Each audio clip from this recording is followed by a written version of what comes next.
Hello दोस्तों, आप सभी का स्वागत है आपके अपने YouTube channel DS math education पर।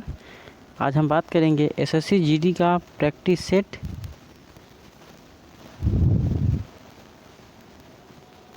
इसमें टोटल 80 क्वेश्चन होते हैं। आपको सभी क्वेश्चन को यहाँ पर अटेम्प्ट कराया जाएगा। चलिए देखते हैं क्वेश्चन को। आज का पहला क्वेश्चन है, प्रश्न आकृति में दी गई दोनों आकृतियों में से कौन सी उत्तर आकृति बनाई गई है। यानी इन दोनों आकृतियों से इसमें से कौन सा आकृति हमारा बनेगा। तो ऑप्शन ए से देखते हैं हम लोग। ये जो आकृति हमारा है ये यहाँ पे है और ये जो आकृति है इसके आगे जोड़ दिया गया है। तो ऑप्शन हमारा ये पहला ही करेक्ट हो जाएगा। चलिए आगे देखते हैं। क्वेश्चन दूसरा है हमारा, एक पुष्प विक्रेता के पास 133 गुलाब थे।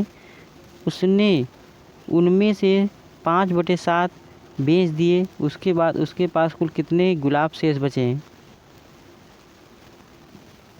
यानी उसके पास गुलाब थे कुल 133,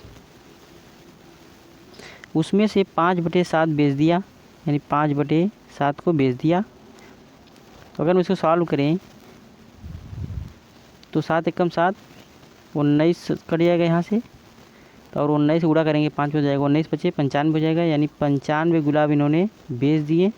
तो बचा कितना होगा उसके पास। टोटल थे हमारे यहाँ पे 133, तो बचा होगा कितना टोटल 38। तो ऑप्शन यहाँ से हमारा बी करेक्ट हो जाएगा। नेक्स्ट क्वेश्चन देखते हैं। इस क्वेश्चन में देखते हैं क्या दिया है। निम्नलिखित प्रश्न में दिए गए विकल्पों में से संबंधित संख्या को चुनिए। यानी 4 से 9 हुआ है तो 7 से क्या होगा। यानी 4 से हमारा 9 19 कैसे हुआ है।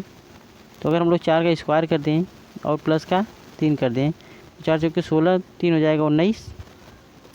ऐसे ही अगर हम लोग 7 का स्क्वायर करें और प्लस का इसमें 3 जोड़ दें तो 7 से 49 हो जाएगा और यहाँ से हो जाएगा 52। तो हमारा आंसर यहाँ से पहला ही करेक्ट हो जाएगा। आगे दिया है, यदि इसका कोड जो है यह है और इसका जो कोड है यह लिखा गया है तो इसका कोड क्या होगा। यहाँ पे क्या हुआ है, पीछे ज़रा देखिए। यहाँ से भी ई को हम लिख सकते हैं, पहले उठा कर दिया गया उलट के, यानी ई भी कर दिया गया है। ऐसे ही बदल दिया गया है। तो यहाँ पे हम लोग देखते हैं आर टी है तो लिख सकते हैं इसको टी आर, और इसके बाद जो ओ पी है सॉरी पी ओ है उसको लिख सकते हैं क्या ओ पी, और ऐसे जो आर ई है इसको लिखेंगे क्या ई आर। तो हमारा यह ऑप्शन मिल रहा है दूसरा करेक्ट हो जाएगा। चलिए आगे देखते हैं।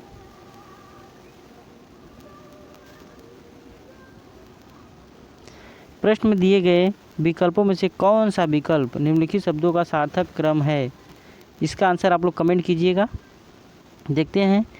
पहले हमारा शिशु होगा, यानी बच्चा पहले जन्म लेगा, उसके बाद वह बालक होगा, यानी पहले हमारा आएगा 4, उसके बाद हो जाएगा 1, और उसके बाद क्या करेगा वह शिक्षा ग्रहण करेगा, यानी आएगा 5, और उसके बाद वह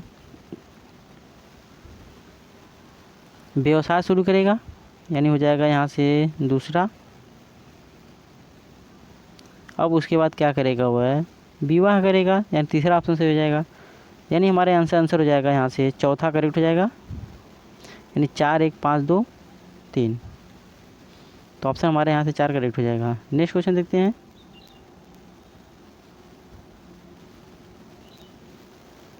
निम्न में से विषम का पता कीजिए। अगर हम लोग यहाँ पे कोई मिरर रख दें, मिरर इमेज, तो हमारे यहाँ पे मिरर इमेज बन रहा है, यहाँ पे भी बन रहा है और यहाँ पे भी बन रहा है। तो ऑप्शन हमारा चौथा जो है इसमें मिरर इमेज नहीं बन रहा है। तो ऑप्शन 1 करेक्ट हो जाएगा।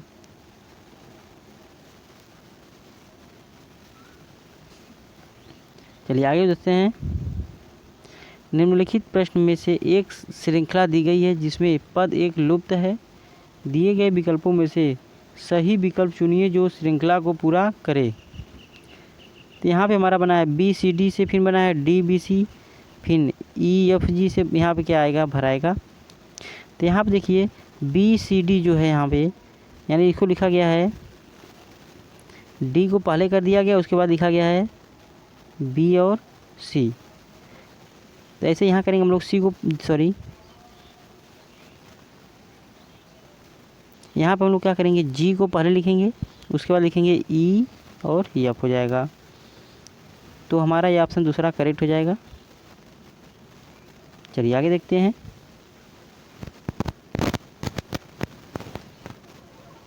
अगला क्वेश्चन है, दिए गए प्रश्न को पढ़िए और निर्णय करने की निम्नलिखित प्रश्नों में से कौन सा कथन प्रश्न का उत्तर देने के लिए पर्याप्त है। तो हम लोग प्रश्न कहा गया है यहाँ पे, बॉक्स में पिरामिडों की कुल संख्या कितनी है, यानी कोई बॉक्स है, इसमें कुल भरा गया है पिरामिड, तो कितनी संख्या पिरामिड की होगी। चलिए पहला है इसमें कथन है, बॉक्स में कुल पीले, लाल और नीले रंग के पिरामिड हैं, यानी पीले यानी येलो और रेड और इसके बाद ब्लू, यानी 3 पिरामिड भरे हैं 3 कलर के। दूसरा क्वेश्चन है इसमें, बॉक्स में 6 पीले 7 लाल रंग के पिरामिड हैं, तो नीले रंग के पिरामिड की संख्या क्या होगा। जो बॉक्स में पीले कुल हैं यहाँ पे 6 हैं और रेड जो हैं 7 हैं, तो इसमें कोई पता नहीं कर पाएंगे कि ब्लू कितने कलर का होगा, यानी दोनों भी हमारा कथन क्या है, गलत है। तो ऑप्शन यहाँ से हमारा चौथा करेक्ट हो जाएगा, 1 और 2 दोनों ही पर्याप्त नहीं है।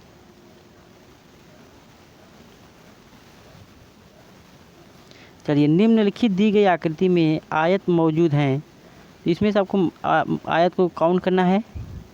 इसका आंसर आप लोग कमेंट में ज़रूर कीजिएगा। चलिए देखते हैं, गिनते रहिए।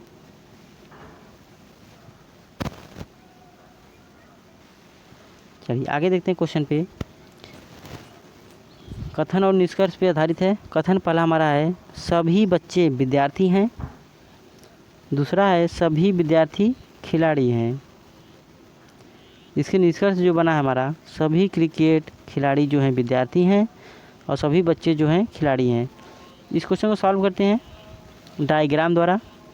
पहला दिया है, सभी बच्चे विद्यार्थी हैं, यानी जितने भी बॉयज़ हैं ये सब के सब क्या हैं, तो विद्यार्थी हैं, यानी ये स्टूडेंट हैं। जितने भी बच्चे हैं ये सब क्या हैं, स्टूडेंट हैं, यहाँ यानी स्टूडेंट अंदर हैं। दूसरा है, सभी विद्यार्थी खिलाड़ी हैं, यानी जितने भी स्टूडेंट हैं सब के सब क्या हैं, खिलाड़ी हैं, यानी प्लेयर हैं। अब आते हैं निष्कर्ष पर। सभी क्रिकेट खिलाड़ी जो हैं विद्यार्थी हैं, यानी सभी जो क्रिकेट खिलाड़ी हैं, यानी प्लेयर जो सभी हैं, वह क्या विद्यार्थी हैं, यानी स्टूडेंट हैं। तो गलत है, क्योंकि ये इतने ही बच्चे क्या हैं, केवल खिलाड़ी हैं। अब सभी प्लेयर जो हैं बच्चे नहीं हैं, और लेकिन सभी बच्चे जो हैं प्लेयर हैं, तो यानी हमारा ये ऑप्शन गलत हो जाएगा। और सभी बच्चे खिलाड़ी हैं, तो सभी बच्चे जो हैं खिलाड़ी हैं, यानी प्लेयर के अंदर ही हैं, तो ये क्या होगा, ऑप्शन सही होगा। यानी हमारा दूसरा ऑप्शन क्या है, सही है।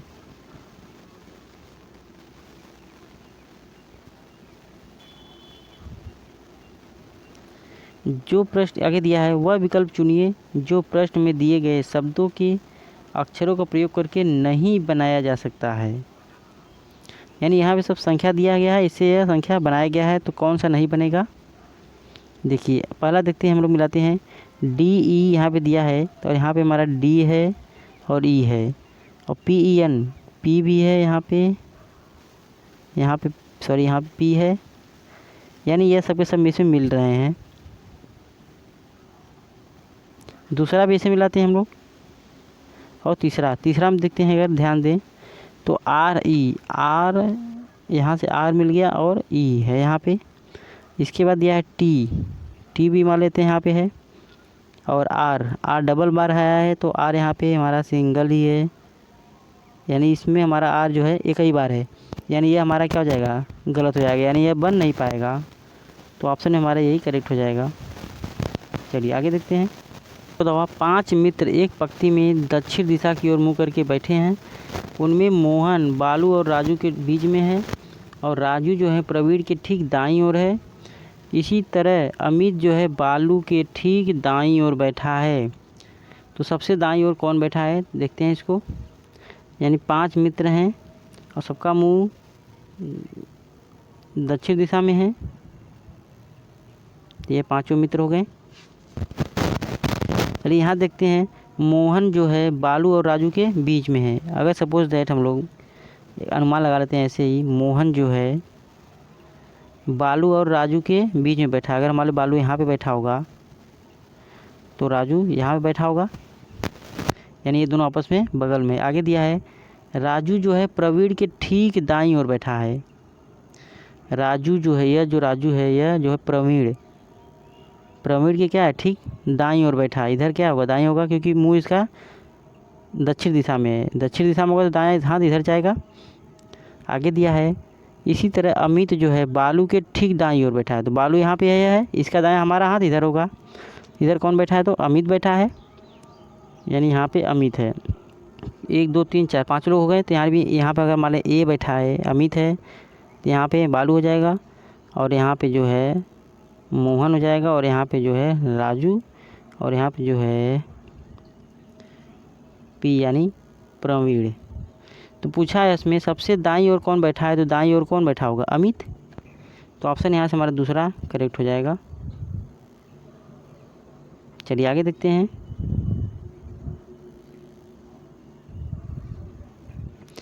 जलयानों का बेड़े से वही संबंध है जो चींटियों का संबंध किससे होता है, तो बम्बी से हो जाएगा। चलिए नेक्स्ट क्वेश्चन देखते हैं।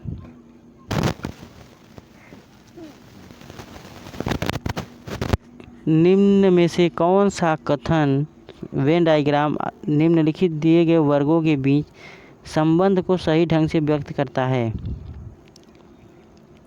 यानी सितार, हार्प और वाद्य यंत्र।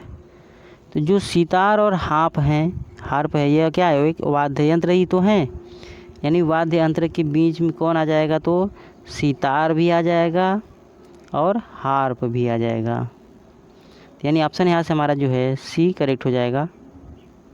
सॉरी, चौथा ऑप्शन है करेक्ट। नेक्स्ट क्वेश्चन देखते हैं। चलिए अगला क्वेश्चन है हमारा, निम्नलिखित विकल्प में से संबंधित शब्द को चुनिए। तो पुस्तक से हमारा पुस्तकालय में रखा रहता है, तो वृक्ष से क्या होगा हमारा, तो वन हो जाएगा। तो ऑप्शन यहाँ से हमारा तीसरा जो है करेक्ट हो जाएगा।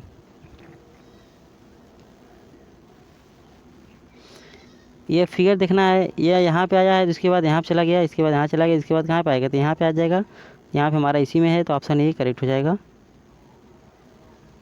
चलिए आगे देखते हैं। निम्नलिखित प्रश्न में से दिए गए विकल्पों में से विषम अक्षर को चुनिए। यानी यू से हमारा क्यू बना है, तो जे जी, इसके बाद आर एन और एन जी में से कौन सा विषम होगा। यानी यू से हमारा बना, सॉरी यू और क्यू,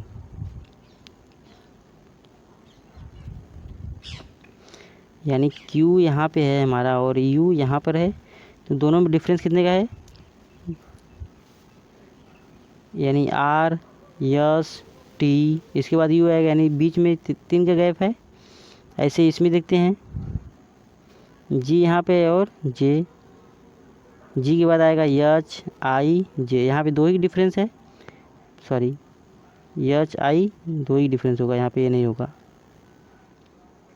यानी एक एच जी के बाद एच आई, और यहाँ पे देखिए आर से हमारा जो है यन है, तो यन के बाद आता है ओ, फिर आएगा पी क्यू, यानी 3 डिफरेंस यहाँ पे भी है।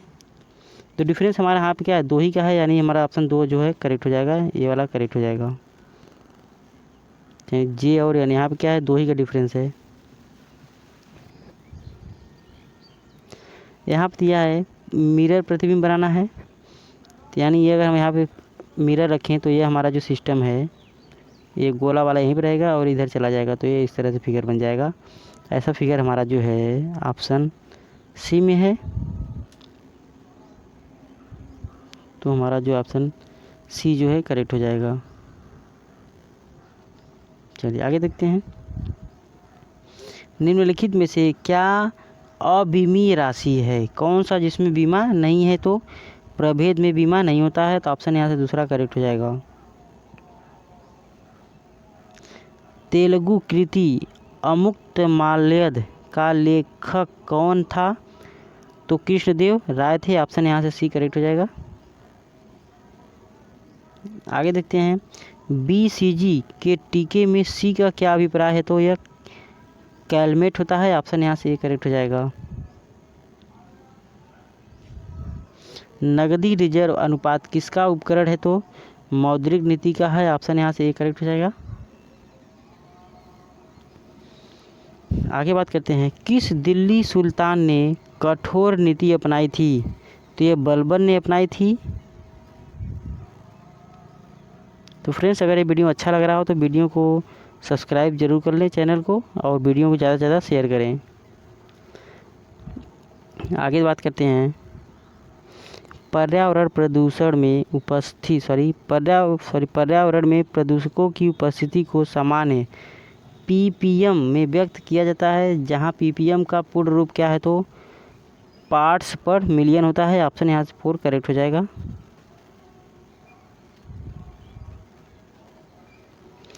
गुरुजल का रासायनिक संगठन क्या होता है? तो ये D2O होता है, जिसे हम लोग भारी जल भी बोलते हैं। यहाँ से ऑप्शन हो जाएगा 4 करेक्ट हो जाएगा।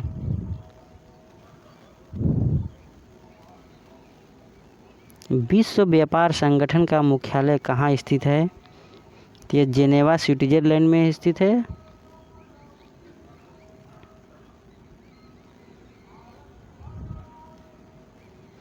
इंटरनेट टेक्नोलॉजी में प्रयुक्त शब्द URL का अभिप्राय क्या है? तो यूनिफॉर्म रिसोर्स लोकेटर हो जाएगा। ऑप्शन यहाँ से ए करेक्ट हो जाएगा। भारत का कृषि निर्यात कितने बिलियन अमेरिकी डॉलर के पार पहुंचा है? तो ये लगभग 50 अमेरिकी डॉलर के पास पहुंचा है। ऑप्शन यहाँ से पहला ही करेक्ट हो जाएगा। जब पानी जम जाता है तो उसका घनत्व क्या होता है? यानी घट जाता है। पानी का सबसे ज़्यादा घनत्व जो होता है वो तो 4 डिग्री सेल्सियस से अधिक घनत्व होता है, और यहीं से क्या होता है? जमने शुरू हो जाता है। जैसे जैसे ये पानी जमता है, इसका जो आयतन होता है वह धीरे धीरे क्या होता है? बढ़ जाता है, जिससे वह घनत्व क्या होता है? इसका घट जाता है। स्वतंत्र भारत के प्रथम राष्ट्रपति कौन थे? तो आप लोग इसका आंसर कमेंट में कीजिएगा। चलिए आगे बात करते हैं। सोडियम बाइकार्बोनेट से कार्बन डाइऑक्साइड निकालने में विफल अम्ल कौन सा है? यानी एसिड कौन सा होगा? तो सल्फ्यूरिक एसिड हो जाएगा। ऑप्शन यहाँ से 4 करेक्ट हो जाएगा। अगले देखते हैं,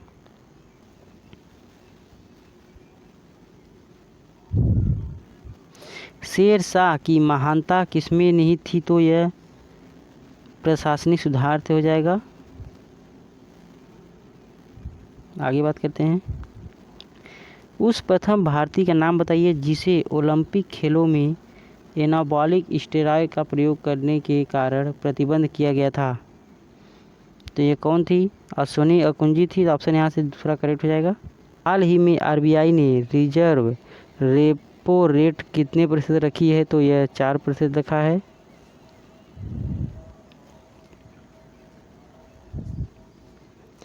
अगला क्वेश्चन देखते हैं,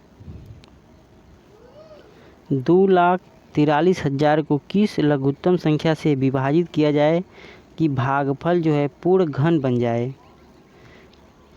यानी किसी संख्या से अगर भाग करें इसमें तो वो पूर्ण घन बन जाए। अगर 3 से इसमें भाग करेंगे तो आएगा हमारा यहाँ से 3×2 24, 3×1 3। तो ये हमारा किसी का घन नहीं है, यानी ये हमारा ऑप्शन क्या हो जाएगा? गलत हो जाएगा। चलिए अगला उठाते हैं 9 को। अगर उठाते हैं हम लोग, अगर 9 से भाग करें इसमें तो आएगा हमारा 9 दूनी 18 हो जाएगा, और 9 सत्ते 63, यानी 0 0 0। अगर 9 से हम लोग इसे भाग करें तो हमारे इतना हो जाएगा। और यह किसका घन है? तो यानी 30 का घन है यह, यानी हमारा आंसर क्या हो जाएगा? यही करेक्ट हो जाएगा, यानी 9 आंसर हो जाएगा। 20 सेमी ऊंचे और 15 सेमी आधार की त्रिज्या वाले एक समवृत्ताकार शंकु को गलाया जाता है और उसे 5 सेमी ऊंचे और 1.5 सेमी आधार की त्रिज्या वाले समान आकार के छोटे छोटे शंकुओं में ढाला जाता है। तो ढाले हुए शंकुओं की संख्या कितनी होगी? चलिए देखते हैं। तो 20 सेमी, चलिए इस क्वेश्चन को हम लोग सॉल्व करते हैं। यहाँ ऊंचाई दिया है 20 सेंटीमीटर और 15 सेंटीमीटर दिया है त्रिज्या। तो हमारा शंकु का आयतन होता है 1/3 पाई आर स्क्वायर एच, ये हमारा बड़ा हो जाएगा। और छोटे वाला जो शंकु ढाला जा रहा है इसका मान लेते हैं 1/3 पाई आर स्क्वायर एच, इसका भी होगा। तो यहाँ से 1/3 कैंसिल हो जाएगा, पाई से पाई कैंसिल हो जाएगा। चलिए इस पे रखते हैं, यानी इसका ये होगा, इसका ये बचेगा। तो सॉल्व करते हैं आगे। यानी हमारा आर स्क्वायर, आर यहाँ कितना है 15 है, तो 15 का स्क्वायर हो जाएगा और गुणा हो जाएगा 20 सेंटीमीटर ऊंचाई और बट्टे हो जाएगा। ऐसे इसका करते हैं तो ऊंचाई हमारे यहाँ दिया है 5 सेंटीमीटर और त्रिज्या जो है 1.5, तो यानी 1.5 का स्क्वायर हो जाएगा और गुणे करेंगे तो 5 सेंटीमीटर, तो यहाँ पर हो जाएगा हमारा 5। चलिए इसको सॉल्व करते हैं। यहाँ से काटते हैं तो 5 चौक का 20 हो जाएगा। और अगर हम लोग 15 का स्क्वायर करें तो 15 का स्क्वायर होता है 225 और गुणे में 4 और बटे में करेंगे तो यहाँ से भी इसका इसी स्क्वायर करने तो आएगा हमारा 225 और दशमलव लग जाएगा 2 अंक पे, यानी ये हमारा आंसर होगा। इसको सॉल्व करते हैं।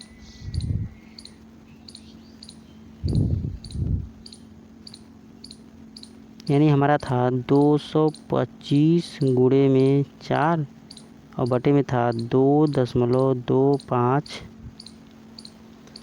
तो यहाँ पे हमारा 2 अंक पे दशमलव है, तो हम लोग क्या करते हैं यहाँ पे 2 जीरो बढ़ा लेते हैं पहले से ऊपर, और ये हमारा जो है सेम टू सेम कैंसिल हो जाएगा। अब बचेगा यहाँ से कौन हमारा 4, तो 400 आंसर हो जाएगा। यानी ऑप्शन यहाँ से हमारा सी करेक्ट हो जाएगा। चलिए आगे देखते हैं।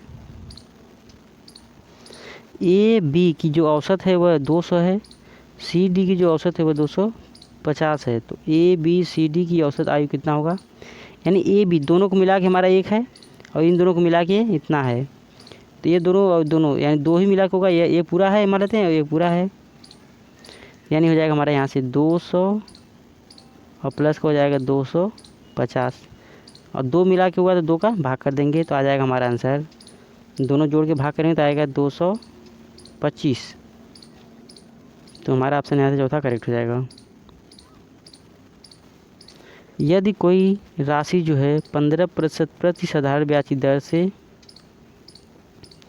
कोई धनराशि 15% की वर्ष दर से 1725 हो जाती है और 20 प्रतिशत प्रति वर्ष साधारण ब्याज की दर से उतने ही समय में 1800 रुपये हो जाती है, तो धनराशि क्या हो गई। यानी 15% से हमारा इतना हो रहा है और 20% से जो है 1800 हो रहा है, तो हम लोग ऑप्शन से लगा सकते हैं इसको। अगर 1600 इस पर रखें पहले तो यह 1650 और गुणे करेंगे इसका 15 लेंगे तो 15/100, यहाँ से 0 0 कैंसिल हो जाएगा और 5 3 15 5 दूना 10, तो ये हमारा नहीं कट रहा है, यानी इतना नहीं आएगा, तो इसको छोड़ते हैं। अगला ऑप्शन देखते हैं, तो ऑप्शन देखते हैं इसको, यानी 1500 इस पर निकालेंगे 15% का हो जाएगा तो 15/100, यहाँ से 2 0 कैंसिल हो जाएगा और 15 के स्क्वायर करें तो कितना आएगा 225, यानी 1500 था और 225 हो जा रहा है ब्याज, तो कितना हो जाएगा हमारा 1725 हो जाएगा। यानी हमारा ऑप्शन कौन सा ही हो जाएगा, बी करेक्ट हो जाएगा।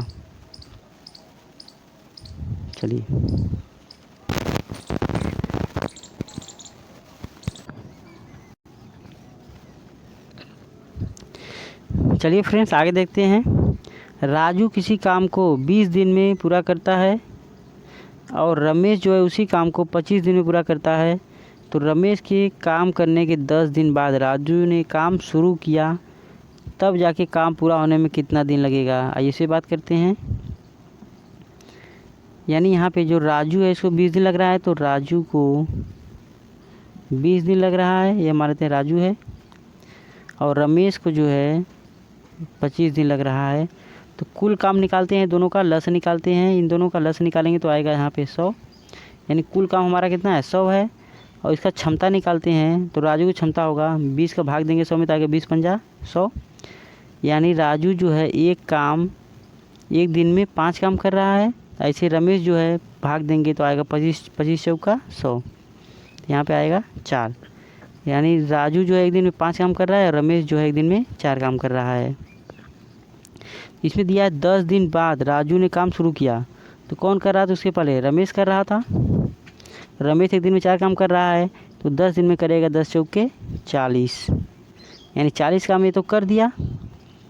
तो कुल काम कितना यहाँ पे है? 100 काम। 40 काम यहाँ से कर दिया, तो बचा कितना होगा? 60 काम बचा होगा। अब जाके के दोनों काम करेंगे। कौन 60 काम को करेगा? कौन कौन करेगा? राजू और रमेश दोनों मिलके कितना काम करेंगे? 5 4 9,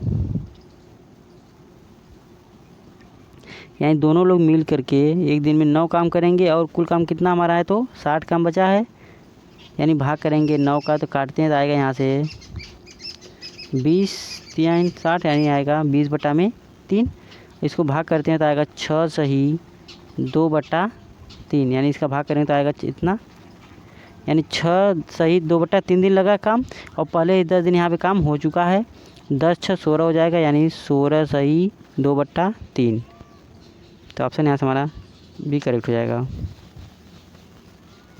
आगे, 2 व्यक्तियों का जो आयु का अनुपात है 5:9 है, तो आयु दूसरे से जो है, एक आयु दूसरे आयु से 40 वर्ष अधिक है, यानी इन दोनों में डिफरेंस जो है वह 40 वर्ष का है। तो 9 - 5 करें अगर, तो हम 40 के बराबर कर देंगे, तो यहाँ से बचेगा हमारा 4 = 40। तो यहाँ एक की जो आयु आएगी हो जाएगा 40 यहाँ पे, तो 10, यानी जो रेशियो एक्स की वैल्यू जो होगा वह 10 होगा। अब देखते हैं, दोनों का योग पूछा है, तो उनकी आयु का योग, तो 9 5 14 हो जाएगा यहाँ से, तो 14 गुणा में करेंगे 10, तो आ जाएगा यहाँ से 140। तो ऑप्शन यहाँ से हमारा बी करेक्ट हो जाएगा। चलिए आगे बात करते हैं। 1.21 और 0.09 का माध्य अनुपात होगा।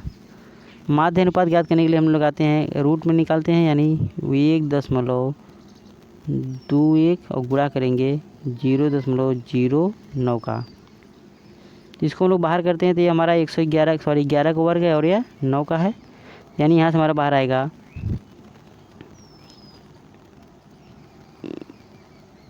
और 2 अंक यहाँ पे 2 अंक यहाँ पे, यानी 4 अंक है, तो बाहर आएगा हमारा 100, बाहर हो जाएगा, ऊपर हो जाएगा 11 और गुणे यहाँ से आएगा 3, तो 11 तियाँ 33/100। इसको भाग करेंगे तो आएगा हमारा यहाँ से 0.33, यानी ऑप्शन यहाँ से हमारा भी करेक्ट हो जाएगा। चलिए आगे देखते हैं। एक बल्लेबाज 17वीं पारी में 87 रन बनाता है और 3 रन बढ़ जाता है, तो 17वीं पारी के बाद उसका जो औसत ज्ञात कीजिए। ऐसे क्वेश्चन को सॉल्व करते हैं हम लोग, यानी 17वीं पारी में बढ़ रहा है, 3 रन बढ़ रहा है, तो 17 गुणा में 3 और माइनस करेंगे हम लोग 87 रन से, तो 87 माइनस का 17 तियाँ 51, तो बचेगा हमारे यहाँ से 36। तो पूछा है कि 17वीं पारी के बाद कितना औसत होगा, तो 3 रन बढ़ रहा है, तो 36 और प्लस का हो जाएगा यहाँ से 3, तो हो जाएगा हमारा 39। ऑप्शन यहाँ से ये करेक्ट हो जाएगा।